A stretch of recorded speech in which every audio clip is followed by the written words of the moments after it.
தேர்தல் அறிவிக்கப்பட்டு நோட்டிஃபிகேஷன் வந்த பிறகு நீங்கள் ஒரு கைது பண்ணுறீங்கன்னா அது பொலிட்டிக்கல் கைது தான் வெளிப்படையா. இன்னும் சொல்ல போனால் இந்த வழக்கில் குறைந்த நாட்கள் சிறையிலிருந்து வந்த தலைவர்கள்னு பார்த்தா கவிதா கிஷன் கிட்டத்தட்ட அது 5 மாதங்களுக்குள்ளே வந்துருச்சு. ஆனால் இதுக்கு பின்னாடி 2 ஆண்டு 1.5 வருஷம் 1 வருஷம் உள்ளுக்குள்ள இருந்த மணிஷ் சிசோடியாவும் சத்யேந்திர ஜெயினும் கெஜ்ரிவாலும் பட்ட வேதனை தான் இன்னைக்கு லீகலா இவங்களுக்கு ஒரு சொல்யூஷனை கொடுத்துருக்கு.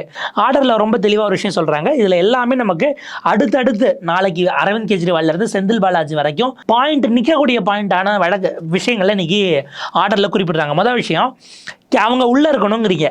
விசாரணை முடிச்சு சார்ஜ் ஷீட் போட்டாச்சு. சார்ஜ் ஷீட் போட்ட பிறகு இதுக்கப்புறம் அந்த அம்மாட்ட விசாரிக்க ஒன்றுமே கிடையாது. இதுக்கப்புறம் அவங்க ஏன் ஜெயிலுக்குள்ளே இருக்கணும்? கஸ்டடியே தேவையில்லை என்று அவர்கள் குறிப்பிடுகிறார்கள். ரெண்டாவது, 493 விட்னஸ் இருக்கிறாங்க. 50,000 பக்கத்துக்கு நீ கேஸில் டாக்குமெண்ட் போட்டிருக்க. இதெல்லாம் படித்து விசாரித்து எத்தனை வருஷம் ஆகும்னு நமக்கு தெரியாது. அது வரைக்கும் குற்றம் நிரூபிக்கப்படாத நிலையில் அவர் எதற்கு சிறை தண்டனையாக இருக்க வேண்டும்?